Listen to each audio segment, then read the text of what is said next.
Hi hello everyone, welcome to my channel Srishti tutorial for maths. ನಾನು ಈ ದಿನ SSLC mathematics ವಿಷಯಕ್ಕೆ ಸಂಬಂಧಪಟ್ಟ ಹಾಗೆ ಚಾಪ್ಟರ್ ನಂಬರ್ 5 ಅರ್ಥಮೆಟಿಕ್ ಪ್ರೋಗ್ರೆಷನ್ನಿನ ಎಕ್ಸಸೈಸ್ 5.3ನಲ್ಲಿ ಬರುವಂತಹ ಕೊನೆಯ 6 ಪ್ರಶ್ನೆಗಳು, ಅಂದರೆ 15ರಿಂದ 20ರವರೆಗೂ ಬರುವಂತಹ ಪ್ರಶ್ನೆಗಳನ್ನು ಹೇಗೆ ಸಾಲ್ವ್ ಮಾಡೋದು ಅನ್ನೋದನ್ನು ಈ ಒಂದು ವಿಡಿಯೋದಲ್ಲಿ ನಿಮ್ಮ ಜೊತೆ ಹಂಚ್ಕೊಳ್ತಾ ಇದ್ದೀನಿ.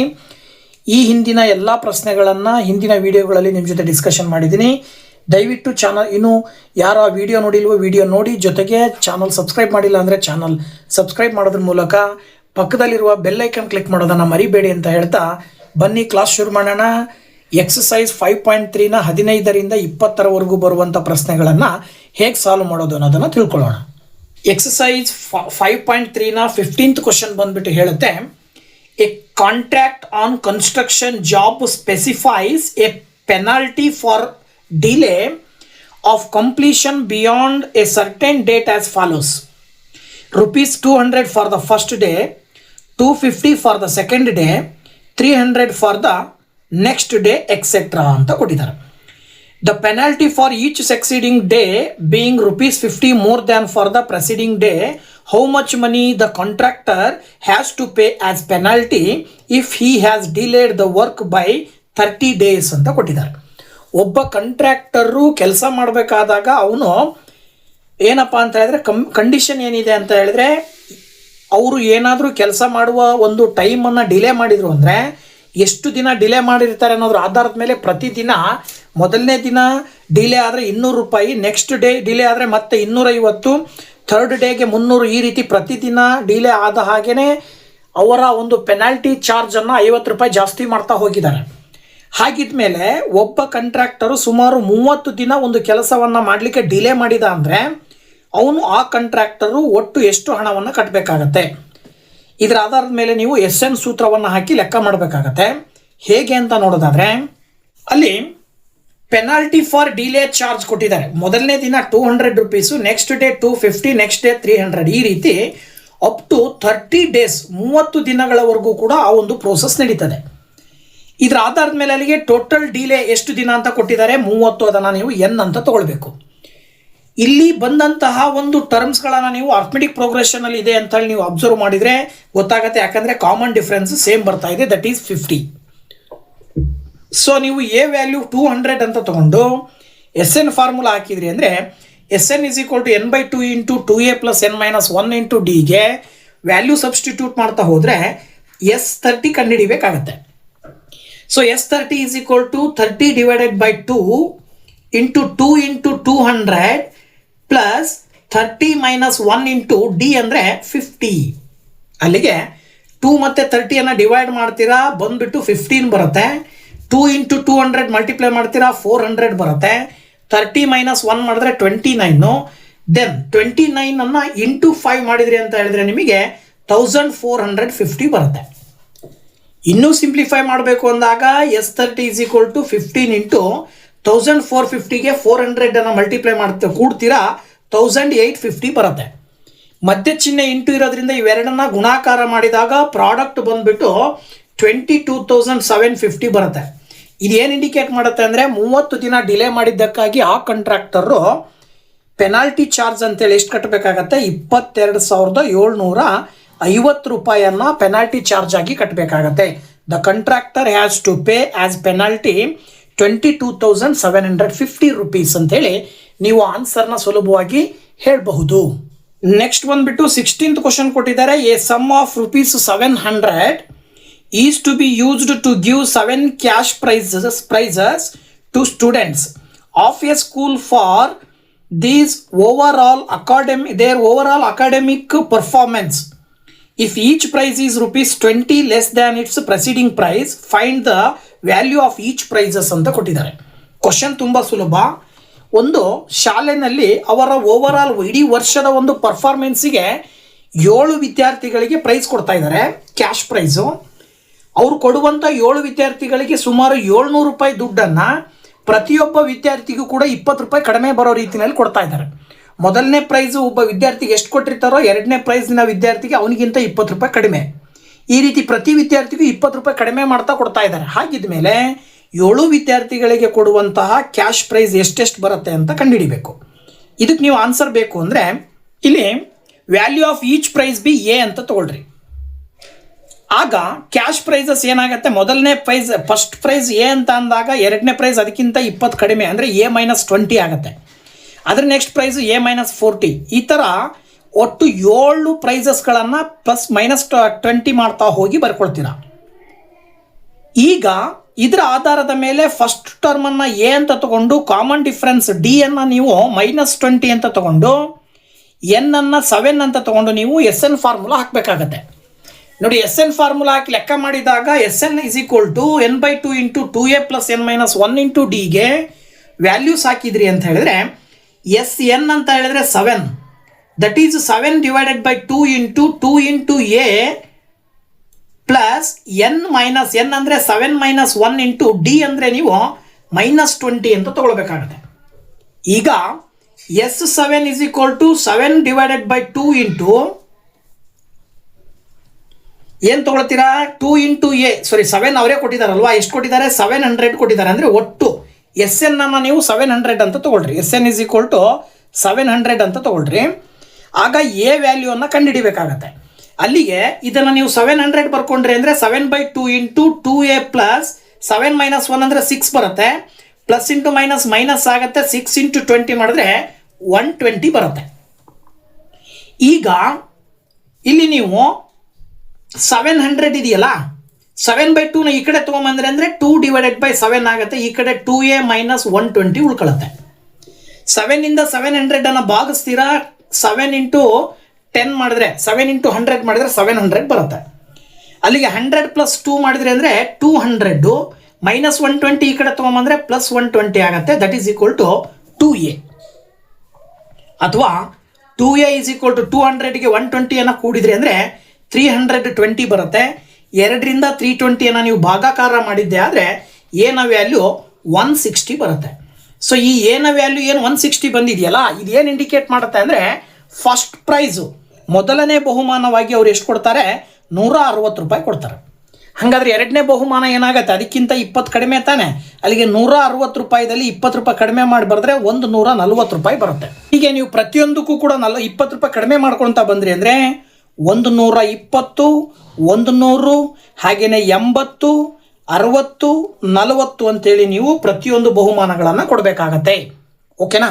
ನೆಕ್ಸ್ಟ್ 17th ಕ್ವಶನ್ ಹೇಳುತ್ತೆ, in a school students thought of planting trees in and around the school to reduce air pollution. It was decided that the number of trees that each section of each class will plant will be the same as the class in which they are studying. Example, a section of class 1 will plant 1 tree, a section of class 2 will plant 2 trees and so on till class 12.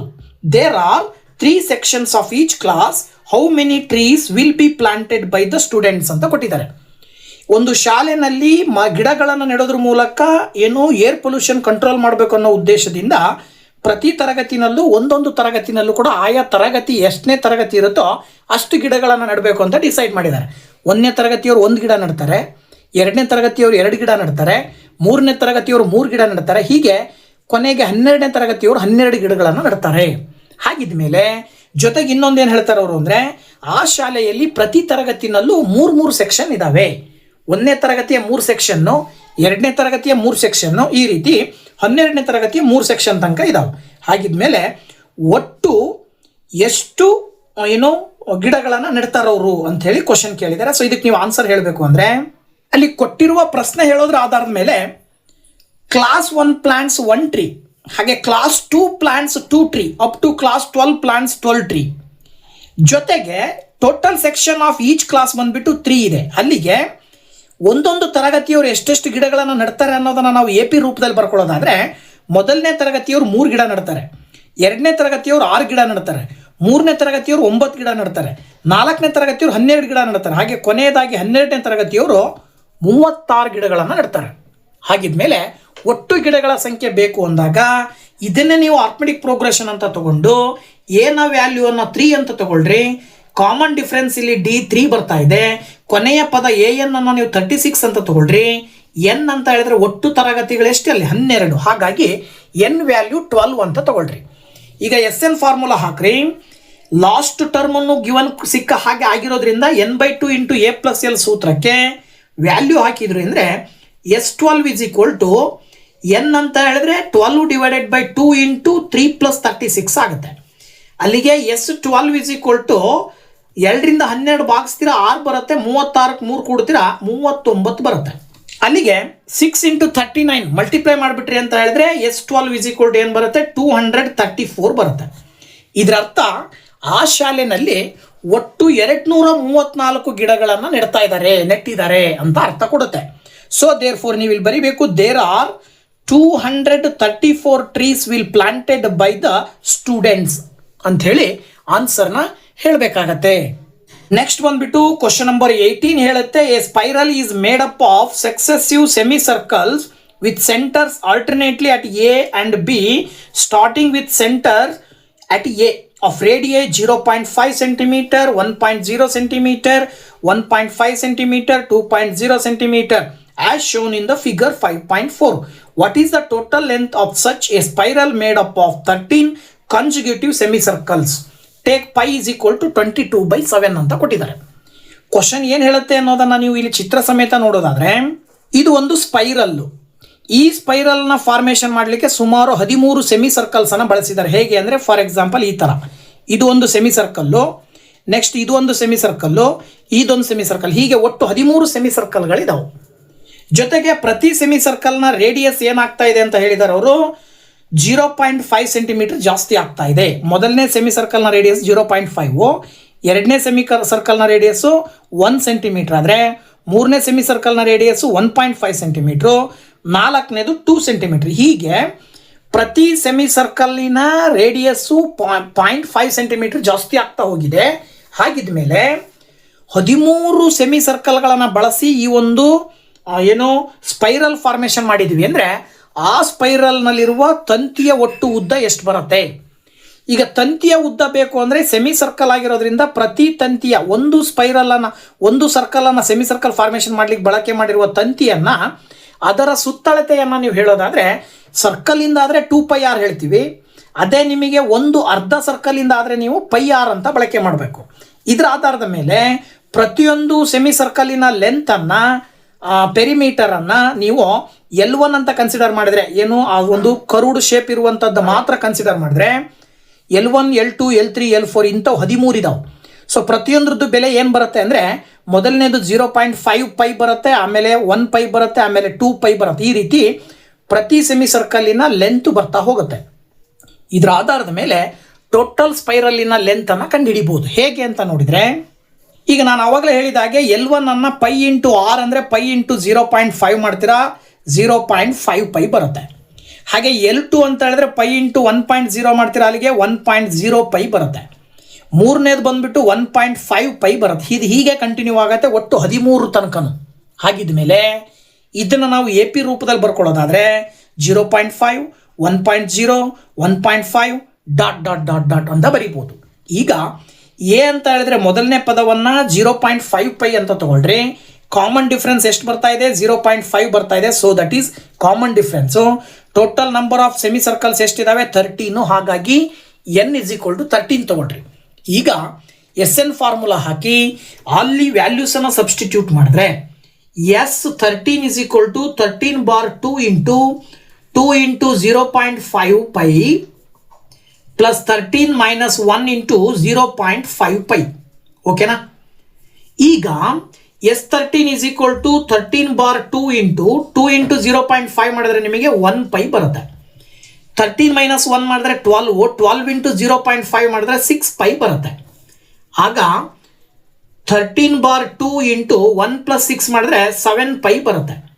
ಪೈಗೆ ನೀವು 22/7 ವ್ಯಾಲ್ಯೂವನ್ನು ಹಾಕಿದ್ರಿ ಅಂದರೆ S13 = 13/2 into 7 into 22/7 ಆಗುತ್ತೆ. 7 cancel ಆಗುತ್ತೆ, ಜೊತೆಗೆ 2 1s 2 11s. ಅಲ್ಲಿಗೆ ನಿಮಗೆ S13 ಬೆಲೆ ಸಿಕ್ಬಿಡುತ್ತೆ. 13 ಇಂಟು 11 ಮಲ್ಟಿಪ್ಲೈ ಮಾಡಿಬಿಟ್ರೆ 143 ಬರುತ್ತೆ. ಇದರ ಅರ್ಥ ಏನಪ್ಪ ಅಂದರೆ ಆ ಒಂದು ಸ್ಪೈರಲ್ ಫಾರ್ಮೇಷನ್ ಮಾಡಲಿಕ್ಕೆ ಒಟ್ಟು 13 ಸೆಮಿ ಸರ್ಕಲ್ಸನ್ನು ಬಳಸ್ಕೊಂಡಾಗ ಒಟ್ಟು ಲೆಂತ್ ತಂತಿಯ ಉದ್ದ ಎಷ್ಟು ಬೇಕಾಗತ್ತೆ ಅಂದರೆ 143 ಸೆಂಟಿಮೀಟರ್ನಷ್ಟು ತಂತಿಯನ್ನು ಬಳಕೆ ಮಾಡಿ ಸ್ಪೈರಲ್ ಫಾರ್ಮೇಷನ್ ಮಾಡಬೇಕಾಗತ್ತೆ. ಸೊ ನೋಡಿ, ನೆಕ್ಸ್ಟ್ 19ನೇ ಕ್ವಶನ್ ಹೇಳುತ್ತೆ, 200 logs are stacked in the following manner. 20 logs in the bottom row, 19 in the next row, 18 in the row next to it, and so on.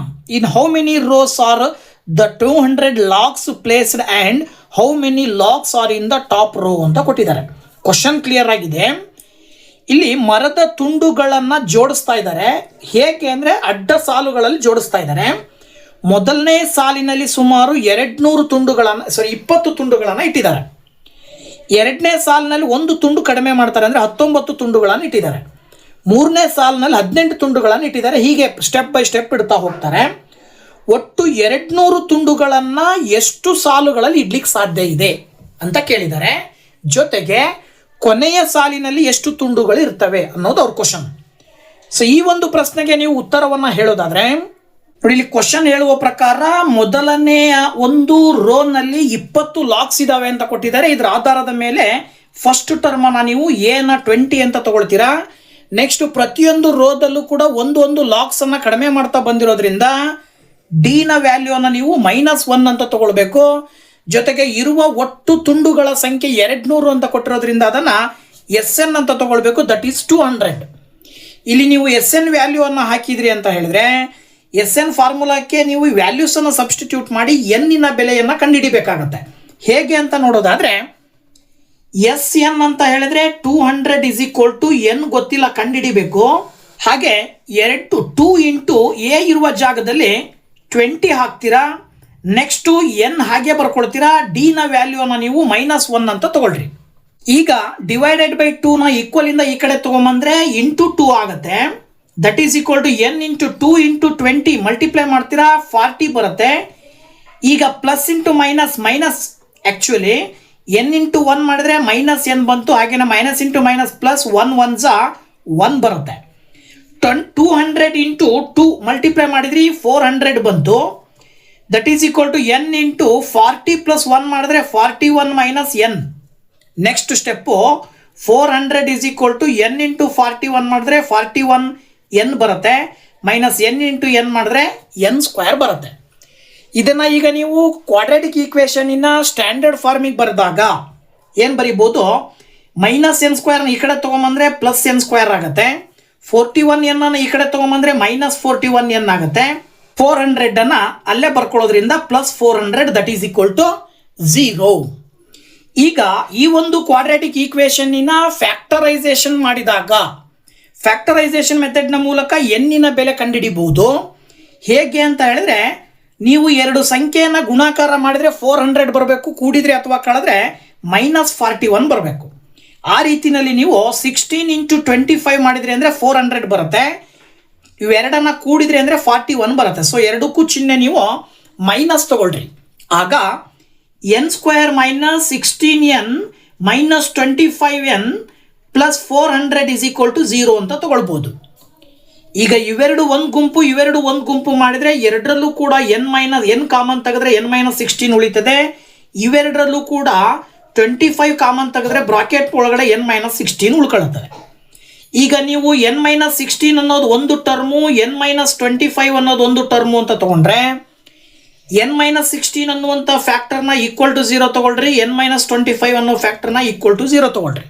ಆಗ ಎನ್ನಿನ ಬೆಲೆ 16 ಬರುತ್ತೆ ಈ ಕಡೆ, ಹಾಗೇನೆ ಈ ಕಡೆನೂ ಕೂಡ ಎನ್ ಬೆಲೆ 25 ಬರುತ್ತೆ. ಎನ್ನಿಗೆ ಎರಡು ಬೆಲೆಗಳು ಬಂದಿದ್ದಾವೆ. ಸೊ ಈ ಎರಡು ಬೆಲೆಗಳಲ್ಲಿ ಯಾವುದು ಸರಿ ಅನ್ನೋದನ್ನ ಚೆಕ್ ಮಾಡ್ಬೇಕು ನೀವು. ಈಗ ನೀವು ಇವೆರಡನ್ನ ಯಾವುದು ಸರಿ ಅನ್ನೋದನ್ನ ಕಂಡುಹಿಡಿಬೇಕು ಅಂದ್ರೆ, ಸಪೋಸ್ ನೀವು ಎನ್ ಬೆಲೆಯನ್ನ 25 ಅಂತ ಕನ್ಸಿಡರ್ ಮಾಡಿದ್ರೆ A25 is equal to A plus 24D ಅಂತ ಬರ್ಕೊಳ್ಬೇಕಾಗತ್ತೆ. ಆಗ A25 is equal to A ಅಂತ ಹೇಳಿದ್ರೆ 20 ಪ್ಲಸ್ 24 ಇಂಟು ಡಿ ಅಂದರೆ -1. ಆಗ A25 is equal to 20 plus into minus 24 1 24 ಬರುತ್ತೆ.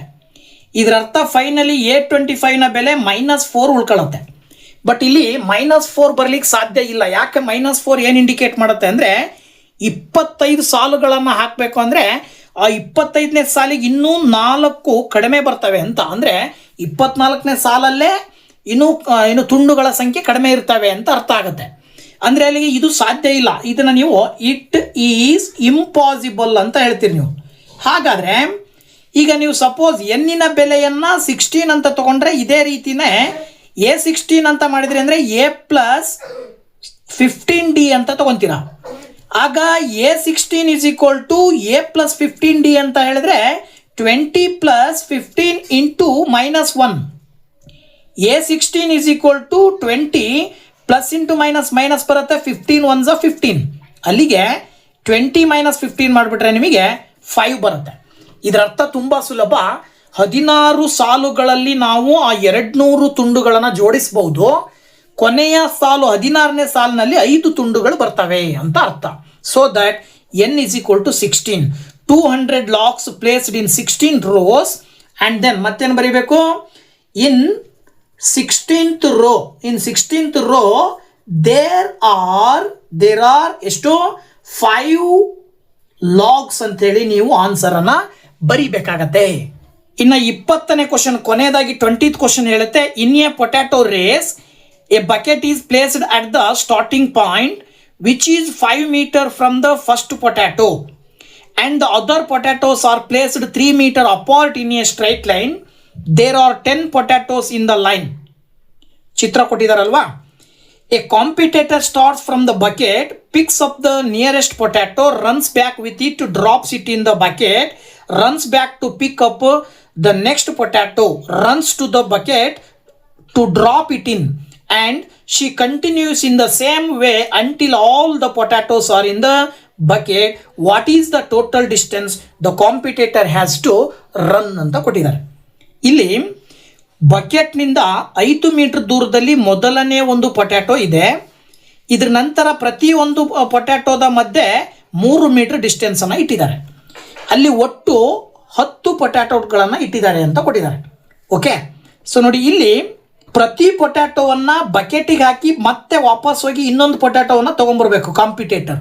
ಹೀಗೆ ಕಾಂಪಿಟೇಟರು ಪ್ರತಿಯೊಂದು ಪೊಟ್ಯಾಟೋವನ್ನು ಬಕೆಟಿಗೆ ಹಾಕಿ ವಾಪಸ್ ಬಂದು ಮತ್ತೊಂದು ಪೊಟ್ಯಾಟೋವನ್ನು ತೊಗೊಂಬಂದು ಹಾಕಲಿಕ್ಕೆ ಒಟ್ಟು 10 ಪೊಟ್ಯಾಟೋಗಳನ್ನು ಬಕೆಟಿಗೆ ಹಾಕಿದ ನಂತರದಲ್ಲಿ ಅವನು ಆ ಕಾಂಪಿಟೇಟರು ಎಷ್ಟು ಕಿಲೋಮೀಟರ್ ಅಥವಾ ಎಷ್ಟು ಡಿಸ್ಟೆನ್ಸನ್ನು ರನ್ ಮಾಡಿದ ಹಾಗೆ ಆಯಿತು ಅನ್ನೋದನ್ನು ಕಂಡುಹಿಡಿಬೇಕು. ಇದಕ್ಕೆ ನಿಮಗೆ ಹಿಂಟ್ ಕೊಟ್ಟಿದ್ದಾರೆ. ಮೊದಲನೇದು 2 × 5 ಆಗುತ್ತೆ. ಅಂದರೆ 5 ಮೀಟ್ರ್ ಹೋಗಿ ತೊಗೊಂಡು ಬಂದು ಬಕೆಟಿಗೆ ಹಾಕಿ ಮತ್ತೆ ವಾಪಸ್ ಹೋಗಬೇಕು ಅಂದಾಗ ಅಲ್ಲಿಗೆ 5 ಮೀಟ್ರ್ ಆಗುತ್ತೆ. ನೆಕ್ಸ್ಟು ಹೋಗಿ ತಗೊಂಡು ಬಂದು ಹಾಕೋದು. ಇನ್ನು ಎರಡನೇ ತರಬೇಕು ಅಂದರೆ 5 ಮೀಟ್ರ್ ಬಂದು ಜೊತೆಗೆ 3 ಮೀಟ್ರ್ ಎಕ್ಸ್ಟ್ರಾ ಬರಬೇಕು. ಮತ್ತು ವಾಪಸ್ ಬರಬೇಕು ಅಂದರೆ ಅಲ್ಲಿ 2 ಆಗುತ್ತೆ. 2 × 5 + 3 ಈ ರೀತಿಯಲ್ಲಿ ನೀವು ಟರ್ಮ್ಸನ್ನು ಬರ್ಕೊಳ್ತಾ ಹೋಗಬೇಕು. ಸೊ ಇಲ್ಲಿ ಕ್ವಶನ್ ಹೇಳುವ ಪ್ರಕಾರ the distance of first potato from ಬಕೆಟನ್ನು ನಾವು 2 × 5 ಅಂತ ತಗೊಳ್ತೀವಿ, ಆವಾಗ 10 ಆಗುತ್ತೆ. ಹಾಗೆ ಡಿಸ್ಟೆನ್ಸ್ ಆಫ್ ಸೆಕೆಂಡ್ ಪೊಟ್ಯಾಟೊ ಬಂದು 2 × 5 + 3 ತಗೊಳ್ತೀರಾ, ಆವಾಗ 16 ಬರುತ್ತೆ. ಹೀಗೆ ಪ್ರತಿ ಪೊಟ್ಯಾಟೋವನ್ನು ತೊಗೊಂಡು ಬಂದು ಬಕೆಟಿಗೆ ಹಾಕಲಿಕ್ಕೆ ಡಿಸ್ಟೆನ್ಸ್ ಎಷ್ಟೆಷ್ಟು ಬರುತ್ತೆ ಅಂತ ಬರ್ಕೊಂಡ್ರೆ 10, 16, 22, 28 ... ಬರುತ್ತೆ. ಒಟ್ಟು 10 ಪೊಟ್ಯಾಟೋಗಳನ್ನು ತೊಗೊಂಡು ಬಂದು ಬಕೆಟಿಗೆ ಹಾಕಬೇಕಾದಾಗ ಎಷ್ಟು ಡಿಸ್ಟೆನ್ಸ್ ಟ್ರಾವೆಲ್ ಮಾಡಿದಾಗ ಆಗುತ್ತೆ ಅಂದರೆ ಎ ಬೆಲೆಯನ್ನು 10 ಅಂತ ತೊಗೊಂಡು ಡಿ ಕಾಮನ್ ಡಿಫ್ರೆನ್ಸ್ 16 - 10 ಮಾಡಿದ್ರೆ 6 ಬರುತ್ತೆ. SN ಫಾರ್ಮುಲಾ ಹಾಕಿ S10 ಕಂಡುಹಿಡಿಬೇಕು. ಸೊ ನೋಡಿ S10 ಅಂತ ಹೇಳಿದ್ರೆ 10^2 × 2 × A ಅಂತ ಹೇಳಿದ್ರೆ 10 ಪ್ಲಸ್ N ಅಂತ ಹೇಳಿದ್ರೆ 10 - 1 × D ಅಂತ ಹೇಳಿದ್ರೆ 6. ಆಗ S10 is equal to 10^2 ಅಂದರೆ 5 ಬರುತ್ತೆ. 2 10s 20 ಬರುತ್ತೆ. 10 - 1 ಅಂತ ಹೇಳಿದ್ರೆ 9 × 6 ಮಲ್ಟಿಪ್ಲೈ ಮಾಡಿದ್ರಿ ಅಂತ ಹೇಳಿದ್ರೆ ಏನು ಬರುತ್ತೆ? 54 ಬರುತ್ತೆ.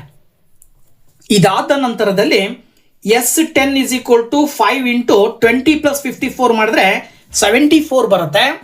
ಈಗ ಇವೆರಡರ ಗುಣಲಬ್ಧವನ್ನು ಕಂಡುಹಿಡಿದ್ರಿ ಅಂದರೆ 5 × 74 ದಟ್ ಈಸ್ ಈಕ್ವಲ್ ಟು 370 ಬರುತ್ತೆ. ಇದು ಏನು ಇಂಡಿಕೇಟ್ ಮಾಡುತ್ತೆ ಅಂದರೆ ಆ ಒಬ್ಬ ಕಾಂಪಿಟೇಟರು ಇಡೀ ಒಂದು ಗೇಮನ್ನು ಕಂಪ್ಲೀಟ್ ಮಾಡಿದ ಅಂತ ಹೇಳಿದ್ರೆ ಟೋಟಲಿ ಎಷ್ಟು ಡಿಸ್ಟೆನ್ಸ್ ರನ್ ಮಾಡಿದಾಗ ಆಗುತ್ತೆ ಅಂತ ಹೇಳಿದ್ರೆ 370 ಮೀಟರ್ ಅಂತೇಳಿ ಬರೀಬೇಕಾಗತ್ತೆ. The total distance the competitor has to run is 370 metre ಅಂತೇಳಿ ಆನ್ಸರ್ನ ನೀವು ಬರೀಬೇಕಾಗತ್ತೆ. ಓಕೆನಾ? ಸೊ ಈ ಒಂದು ವಿಡಿಯೋದಲ್ಲಿ ಎಕ್ಸಸೈಸ್ 5.3 ಅರ್ಥಮೆಟಿಕ್ ಪ್ರೋಗ್ರೆಷನ್ ಅಲ್ಲಿ ಬರುವ ಕೊನೆಯ 6 ಪ್ರಶ್ನೆಗಳನ್ನು ಕಂಪ್ಲೀಟ್ ಆಗಿ ವಿಶ್ಲೇಷಣೆಯ ಸಮೇತವಾಗಿ ನಿಮಗೆ ತಿಳಿಸ್ಕೊಟ್ಟಿದ್ದೀನಿ. ಸೊ ವಿಡಿಯೋ ಇಷ್ಟ ಆದರೆ ಲೈಕ್ ಮಾಡಿ, ಶೇರ್ ಮಾಡಿ, ಜೊತೆಗೆ ಕಮೆಂಟ್ ಮಾಡಿ ಅಂತ ಹೇಳ್ತಾ ನೆಕ್ಸ್ಟ್ ಚಾಪ್ಟರಿನ ಕ್ವಶನ್ಸ್ನೊಂದಿಗೆ ಅವುಗಳನ್ನು ಹೇಗೆ ಸೊಲ್ಯೂಷನ್ ಮಾಡೋದು ಅನ್ನೋದನ್ನು ತಿಳಿಸೋದ್ರ ಮೂಲಕವಾಗಿ ನೆಕ್ಸ್ಟ್ ವಿಡಿಯೋದಲ್ಲಿ ಬರ್ತೀನಿ. ಅಲ್ಲಿ ತನಕ ವೇಟ್ ಮಾಡ್ತಾ ಇರಿ ಅಂತ ಹೇಳ್ತಾ once again thank you very much. Bye bye.